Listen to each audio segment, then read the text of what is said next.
ಮಗ ಮತ್ತು ಸೊಸೆ ಆಸ್ತಿಗಾಗಿ ವೃದ್ಧ ತಾಯಿಯನ್ನು ಬೆಟ್ಟದಿಂದ ತಳ್ಳಿಬಿಟ್ಟರು.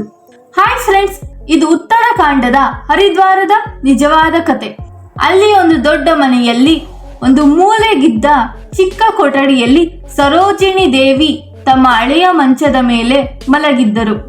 ಅವರ ಎದೆಯಿಂದ ಬರುತ್ತಿದ್ದ ಕೆಮ್ಮಿನ ತೀವ್ರ ಧ್ವನಿ ಮನೆಯ ನಿಶಬ್ದತೆಯನ್ನು ಕತ್ತರಿಸುತ್ತಿತ್ತು.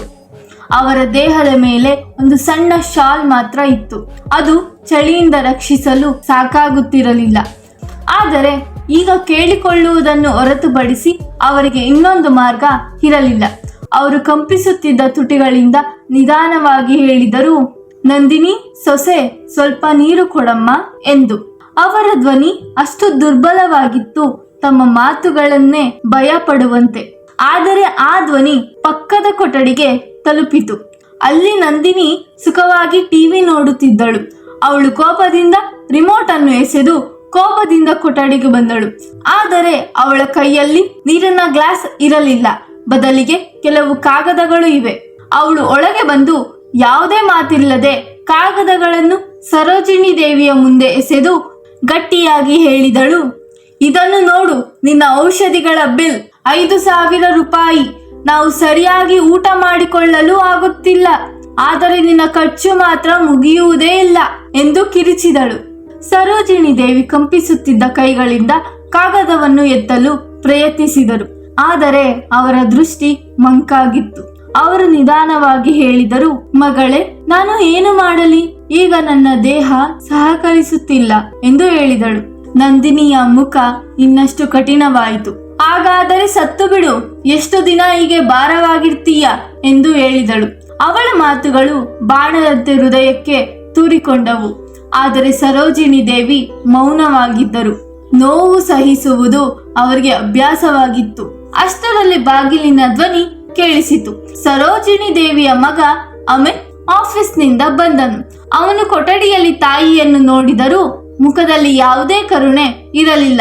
ಅವನು ನೇರವಾಗಿ ನಂದಿನಿ ಬಳಿಗೆ ಬಂದು ಇನ್ನೇನು ಆಯ್ತು ಎಂದು ಕೇಳಿದ. ನಂದಿನಿ ತನ್ನ ಅಸಮಾಧಾನವನ್ನು ಹೊರಹಾಕಿದಳು.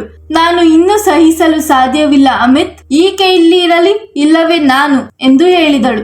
ಅಮಿತ್ ತಾಯಿಯನ್ನು ನೋಡಿದ ನಂತರ ತಣ್ಣನೆಯ ಧ್ವನಿಯಲ್ಲಿ ಹೇಳಿದ, ನೀನು ಸರಿಯೇ ಹೇಳುತ್ತಿದ್ದೀಯ. ಆಫೀಸ್ನಲ್ಲಿ ನನ್ನ ಗೌರವ ಹೋಗಿದೆ, ಎಲ್ಲಕ್ಕೂ ಕಾರಣ ಇವಳೇ ಎಂದು ಹೇಳಿದ.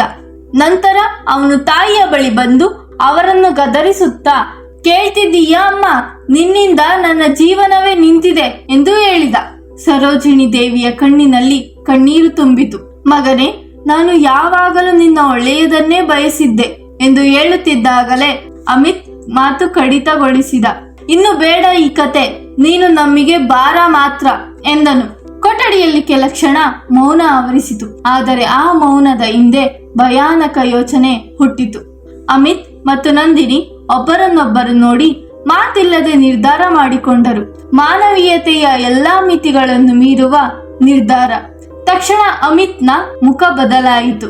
ಅವನು ತಾಯಿಯ ಬಳಿ ಕೂತು ಮೃದುವಾಗಿ ಹೇಳಿದ, ಅಮ್ಮ, ನೀನು ಯಾವಾಗಲೂ ದೇವಸ್ಥಾನಕ್ಕೆ ಹೋಗಬೇಕು ಎಂದು ಹೇಳುತ್ತಿದ್ದೆ ಅಲ್ಲವೇ? ಬಾ, ಇವತ್ತೇ ಹೋಗೋಣ. ಸರೋಜಿನಿ ದೇವಿಯ ಕಣ್ಣಿನಲ್ಲಿ ಒಂದು ಆಶೆಯ ಕಿರಣ ಮೂಡಿತು. ರಾತ್ರಿ ಗಾಢವಾಗಿತ್ತು. ಅಮಿತ್ ತನ್ನ ತಾಯಿಯನ್ನು ಕಾರಿಗೆ ಕರೆದುಕೊಂಡು ಹೋದನು. ಸರೋಜಿನಿ ದೇವಿ ತುಂಬಾ ಸಂತೋಷದಲ್ಲಿದ್ದರು. ಆದರೆ ಆ ಪ್ರಯಾಣವೇ ಅವರ ಜೀವನದ ದೊಡ್ಡ ಮೋಸವಾಗಲಿದೆ ಎಂಬುದು ಅವರಿಗೆ ಗೊತ್ತಿರಲಿಲ್ಲ. ಸ್ವಲ್ಪ ಸಮಯದ ನಂತರ ಕಾರು ಒಂದು ನಿರ್ಜನ ಪ್ರದೇಶಕ್ಕೆ ತಲುಪಿತು. ಎಲ್ಲೆಡೆಯೂ ಕತ್ತಲೆ ಮತ್ತು ಮೌನ. ಅಮಿತ್ ಕಾರನ್ನು ನಿಲ್ಲಿಸಿದ. ನಂದಿನಿ ತಕ್ಷಣ ಬಾಗಿಲು ತೆರೆದು ಕೆಳಗೆ ಇಳಿ ಎಂದು ಕಿರುಚಿದಳು. ಅವಳ ಧ್ವನಿಯಲ್ಲಿ ಯಾವುದೇ ಮಧುರತೆ ಇರಲಿಲ್ಲ. ಸರೋಜಿನಿ ದೇವಿ ಭಯಗೊಂಡರು. ಮಗನೇ, ಇಲ್ಲಿ ಯಾಕೆ ಎಂದು ಕೇಳಿದರು. ಆದರೆ ಅಮಿತ್ ಉತ್ತರ ನೀಡಲಿಲ್ಲ. ಅವನು ಅವರನ್ನು ಹೊರಗೆಳೆದು ಬಿಟ್ಟನು. ಅವರು ನೆಲಕ್ಕೆ ಬಿದ್ದರು. ಕೈಗಳಿಗೆ ಗಾಯವಾಯಿತು. ನಂದಿನಿ ಕೋಪದಿಂದ, ಇನ್ನು ನಮಗೆ ನಿನ್ನ ಅಗತ್ಯವಿಲ್ಲ ಎಂದು ಹೇಳಿದಳು. ಸರೋಜಿನಿ ದೇವಿ ಕಣ್ಣೀರು ತುಂಬಿಕೊಂಡು, ಅಮಿತ್, ನಾನು ನಿನ್ನ ತಾಯಿ ಎಂದು ಹೇಳಿದರು. ಅಮಿತ್ ತಕ್ಷಣ ಅದೇ ತಪ್ಪು ಎಂದನು. ಸರೋಜಿನಿ ದೇವಿ ಕಾಲಿಗೆ ಬಿದ್ದು ಬೇಡಿಕೊಂಡರು, ಮಗನೇ, ಹೀಗೆ ಮಾಡಬೇಡ ಎಂದು. ಆದರೆ ಅಮಿತ್ ಕಠಿಣ ಮನಸ್ಸಿನಿಂದ ಅವರನ್ನು ಎತ್ತಿ ಕಣಿವೆಯ ಅಂಚಿಗೆ ಕರೆದುಕೊಂಡು ಹೋದನು. ಅವರು ಕೊನೆಯದಾಗಿ ದೇವರಿದ್ದಾರೆ, ಭಯಪಡು ಎಂದರು. ಆದರೆ ಅಮಿತ್ ಯಾವುದೇ ಕರುಣೆ ಇಲ್ಲದೆ ಅವರನ್ನು ತಳ್ಳಿಬಿಟ್ಟನು. ಅವರ ಕಿರುಚಾಟ ಗಾಳಿಯಲ್ಲಿ ಮೊಳಗಿತು. ಅವರು ಕೆಳಗೆ ಬೀಳುತ್ತಿದ್ದಾಗ ಅವರ ಸೀರೆಯ ತುದಿ ಒಂದು ಮುಳ್ಳಿನ ಗಿಡದಲ್ಲಿ ಸಿಕ್ಕಿಕೊಂಡಿತು. ಅವರು ಗಾಳಿಯಲ್ಲಿ ತೂಗಿ ಉಳಿದರು. ಗಾಯಗೊಂಡಿದ್ದರು, ಆದರೆ ಬದುಕಿದ್ದರು. ಮೇಲೆ ಅಮಿತ್ ಮತ್ತು ನಂದಿನಿ ಏನೂ ಕಾಣದೆ ಎಲ್ಲ ಮುಗಿದಿದೆ ಎಂದು ಭಾವಿಸಿ ಹಿಂತಿರುಗಿದರು. ಕೆಳಗೆ ಸರೋಜಿನಿ ದೇವಿ ನೋವು ಮತ್ತು ಚಳಿಯಲ್ಲಿ ಹೋರಾಡುತ್ತಿದ್ದರು. ರಾತ್ರಿ ಕಳೆಯಿತು. ಬೆಳಗ್ಗೆ ಬೆಳಕು ಬಂದಾಗ ಇಬ್ಬರು ಗ್ರಾಮಸ್ಥರು ಅವರನ್ನು ಕಂಡು ಕಷ್ಟಪಟ್ಟು ಮೇಲಕ್ಕೆತ್ತಿ ಆಸ್ಪತ್ರೆಗೆ ಕರೆದೊಯ್ದರು. ವೈದ್ಯರು ತಕ್ಷಣ ಚಿಕಿತ್ಸೆ ಆರಂಭಿಸಿದರು. ಅವರ ಸ್ಥಿತಿ ಗಂಭೀರವಾಗಿತ್ತು, ಆದರೆ ಅವರ ಉಸಿರು ಇನ್ನೂ ಮುಂದುವರಿಯುತ್ತಿತ್ತು. ಹಲವು ಗಂಟೆಗಳ ಹೋರಾಟದ ನಂತರ ಅವರ ಬೆರಳುಗಳು ಸ್ವಲ್ಪ ಚಲಿಸಿತು. ನರ್ಸ್ ತಕ್ಷಣ ಗಮನಿಸಿದಳು.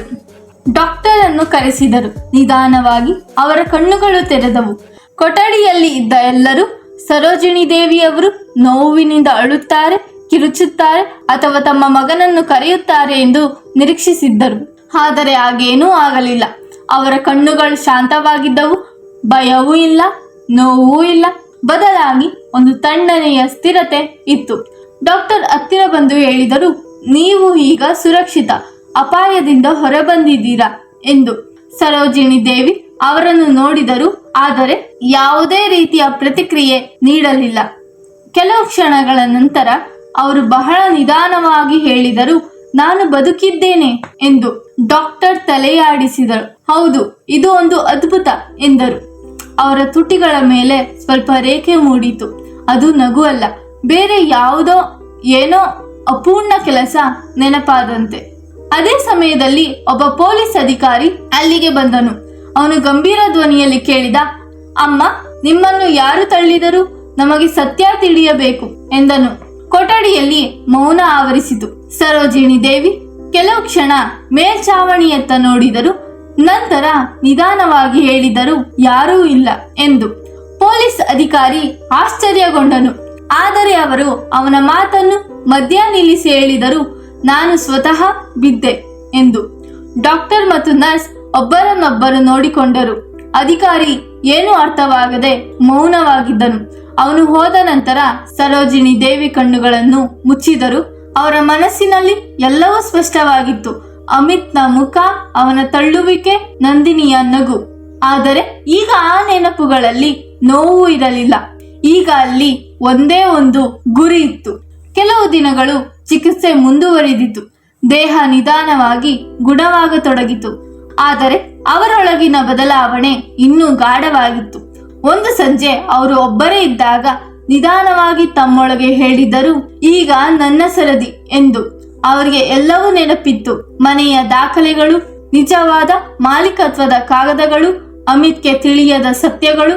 ಅಮಿತ್ ಯೋಚಿಸಿದ್ದು ಅಪೂರ್ಣವಾಗಿತ್ತು. ಈಗ ಅದೇ ಅಪೂರ್ಣತೆ ಅವನ ದೊಡ್ಡ ತಪ್ಪಾಗಲಿತ್ತು. ಕೆಲವು ವಾರಗಳ ನಂತರ ಅವರು ಸಂಪೂರ್ಣ ಗುಣಮುಖರಾದರು.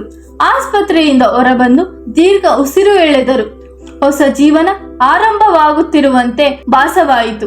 ಅವರು ಒಂದು ಕರೆ ಮಾಡಿದರು. ವಕೀಲರೇ, ನಿಮಗೆ ಭೇಟಿ ನೀಡಬೇಕು ಎಂದು. ಅವರ ಧ್ವನಿಯಲ್ಲಿ ಈಗ ದುರ್ಬಲತೆ ಇರಲಿಲ್ಲ. ಸ್ಪಷ್ಟ, ತಣ್ಣನೆಯ ಮತ್ತು ದೃಢವಾಗಿತ್ತು. ಕೆಲವು ದಿನಗಳು ಅವರು ಮೌನವಾಗಿ ತಮ್ಮ ಯೋಜನೆಯನ್ನು ಸಿದ್ಧಪಡಿಸಿದರು. ಪ್ರತಿಯೊಂದು ಹೆಜ್ಜೆಯು ಆಲೋಚನೆಯೊಂದಿಗೆ. ಇದಕ್ಕೆ ನಡುವೆ ಅಮಿತ್ ಮತ್ತು ನಂದಿನಿ ತಮ್ಮ ಮನೆಯಲ್ಲಿ ಸಂತೋಷದಲ್ಲಿದ್ದರು. ಅವರಿಗೆ ಪೂರ್ಣ ನಂಬಿಕೆ ಸರೋಜಿನಿ ದೇವಿಯು ಇನ್ನೂ ಇಲ್ಲ ಎಂದು. ಮನೆ ಅಲಂಕರಿಸಲಾಗಿತ್ತು. ದೊಡ್ಡ ಜನರನ್ನು ಕರೆಯಲಾಗುತ್ತಿತ್ತು. ದೊಡ್ಡ ಮನೆಯ ವ್ಯವಹಾರ ನಡೆಯಲಿತ್ತು. ನಂದಿನಿ ನಗುತ್ತಾ ಹೇಳಿದಳು, ಈಗ ಯಾವುದೇ ಅಡ್ಡಿ ಇಲ್ಲ ಎಂದು.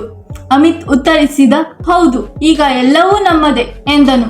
ಹರಾಜಿನ ದಿನ. ದೊಡ್ಡ ಮನೆ ಬೆಳಕಿನಿಂದ ಹೊಳೆಯುತ್ತಿತ್ತು. ಜನರು ಅಭಿನಂದಿಸುತ್ತಿದ್ದರು. ನಂದಿನಿ ಆತ್ಮವಿಶ್ವಾಸದಿಂದ ಹೇಳುತ್ತಿದ್ದಳು, ಇನ್ನು ಜೀವನ ಬದಲಾಗುತ್ತದೆ. ಹಳೆಯ ಜೀವನ ಮುಗಿದಿದೆ ಎಂದು ಅವಳು ಭಾವಿಸಿದ್ದಳು. ಆ ಕಣಿವೆಗೆ ತಳ್ಳಲ್ಪಟ್ಟ ತಾಯಿ ಈಗ ಕೇವಲ ಒಂದು ಕಥೆಯಾಗಿದೆ ಎಂದು. ಅಮಿತ್ ಕೂಡ ಅದೇ ಮಾತುಗಳನ್ನು ಪುನರ್ವರ್ತಿಸುತ್ತಿದ್ದನು. ನನ್ನ ಪರಿಶ್ರಮ ಫಲ ನೀಡಿತು ಎಂದನು. ಆದರೆ ಅವನ ಕಣ್ಣಿನ ಹೊಳಪು ಪರಿಶ್ರಮದದ್ದಲ್ಲ, ಲೋಭದ್ದು. ಹಠಾತ್ ದೊಡ್ಡ ಮನೆಯ ಹೊರಗೆ ಒಂದು ಉದ್ದ ಕಪ್ಪು ಕಾರ್ ಬಂತು. ಚಾಲಕ ಬಾಗಿಲು ತೆರೆದನು. ಬಿಳಿ ಸೀರೆ ಧರಿಸಿದ್ದ ಮಹಿಳೆ ಹೊರಬಂದಳು. ವಾತಾವರಣದಲ್ಲಿ ಮೌನ ಆವರಿಸಿತು.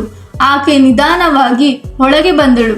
ಕೈಯಲ್ಲಿ ಲಾಠಿ, ಮುಖದಲ್ಲಿ ಶಾಂತಿ, ಆದರೆ ಅದು ಭಯ ಹುಟ್ಟಿಸುವ ಶಾಂತಿ. ಅವಳು ಸರೋಜಿನಿ ದೇವಿಯೇ. ಅಮಿತ್ ಅವರನ್ನು ನೋಡುತ್ತಿದ್ದಂತೆ ನಡುಗಿಬಿಟ್ಟನು. ಅವನ ಕೈಯಿಂದ ಗ್ಲಾಸ್ ಬಿದ್ದಿತು. ಇದು ಹೇಗೆ? ಅಷ್ಟೇ ಹೇಳಿ ಬಂದಿತು. ನಂದಿನಿ ಕೂಡ ಬೆಚ್ಚಿ ಬಿದ್ದಳು. ಇದು ಸಾಧ್ಯವಿಲ್ಲ ಎಂದಳು. ಸರೋಜಿನಿ ದೇವಿ ಅವರ ಮುಂದೆ ನಿಂತರು. ಕಪ್ಪು ಗಾಜನ್ನು ತೆಗೆದು ನೇರವಾಗಿ ಅಮಿತ್ ಕಣ್ಣಿಗೆ ನೋಡಿದರು. ಆ ಕಣ್ಣುಗಳಲ್ಲಿ ಮಮತೆ ಇರಲಿಲ್ಲ, ತಣ್ಣನೆಯ ನಿರ್ಧಾರ ಮಾತ್ರ. ಅವರು ಶಾಂತವಾಗಿ ಕೇಳಿದರು, ಯಾಕೆ? ಭಯವಾಯಿತೆ ಎಂದು. ಅಮಿತ್ ಮಾತನಾಡಲಾರದೆ ನಿಂತನು. ಅಮ್ಮ ಅಮ್ಮ ಎಂದು ಹೇಳಲು ಪ್ರಯತ್ನಿಸಿದನು. ತಕ್ಷಣ ಅವರು ತಡೆದರು. ಅಮ್ಮ ಎಂದು ಕರೆಯಬೇಡ. ಆ ಅಮ್ಮ ಆ ರಾತ್ರಿ ಸತ್ತು ಹೋದಳು. ನೀನು ಅವಳನ್ನು ಕಣಿವೆಗೆ ತಳ್ಳಿದಲ್ಲ. ಎಲ್ಲರೂ ಬೆಚ್ಚಿ ಬಿದ್ದರು. ನಂದಿನಿ ಕುಗ್ಗಿದಳು. ಇದು ಸುಳ್ಳು. ಆದರೆ ಧ್ವನಿಯಲ್ಲಿ ಭಯ ಸ್ಪಷ್ಟವಾಗಿತ್ತು. ಆಗ ವಕೀಲರು ಮುಂದೆ ಬಂದು ದಾಖಲೆಗಳನ್ನು ತೋರಿಸಿದರು. ಈ ದೊಡ್ಡ ಮನೆಯ ನಿಜವಾದ ಮಾಲೀಕಿ ಶ್ರೀಮತಿ ಸರೋಜಿನಿ ದೇವಿ. ಎಲ್ಲ ಕಾನೂನು ದಾಖಲೆಗಳು ಇವರ ಬಳಿ ಇವೆ. ಅಮಿತ್ಗೆ ನೆಲ ಕಳೆದು ಹೋದಂತೆ ಆಯಿತು.